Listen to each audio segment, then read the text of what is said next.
स्वाति मालीवाल, नाम सुना है आपने? ये आम आदमी पार्टी के राज्यसभा सदस्य थी। इनका एक वीडियो देखते हैं। इस दुनिया में इतना पैसा नहीं है जो कि स्वाति मालीवाल को खरीद ले, क्योंकि अगर बिकना ही था तो पहले ही बिक जाते। मैं अभी मेंबर ऑफ पार्लियामेंट हूँ, ऐसा कोई भी पार्टी मुझे क्या दे देगी जो कि मैं बिक जाऊंगी या मैं झुक जाऊंगी। मैं कोई पार्टी नहीं ज्वाइन कर रही।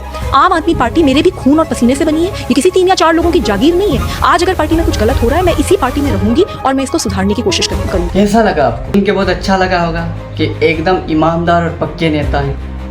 अब दूसरा वीडियो देखते हैं। मैं बीजेपी किसी मजबूरी में नहीं ज्वाइन कर रही। अगर ऐसा होता तो हो सकता है मैं 2 साल पहले बीजेपी ज्वाइन करती। मैं बीजेपी बहुत ही सोचकर, बहुत समझकर ज्वाइन कर रही हूँ, क्योंकि मैं पूरी तरीके से प्राइम मिनिस्टर मोदी जी की सारे कामों से प्रभावित हूँ। मैं तो यही अपील करूंगी सभी से, देश के लिए काम करना चाहता है उसे मेरी तरह बीजेपी ज्वाइन करना चाहिए। मतलब समझ रहे हैं, खुद तो कीचड़ में गिर गई है, ऊपर से कह रही है अगर किसी को कीचड़ में गिरना है तो आ जाओ। तो गालिब इन्हीं लोगों के बारे में कहता है कि वो आए थे बंद कराने तवायफों के ठिकाने, सिक्का देख के खुद ही नाच पड़े।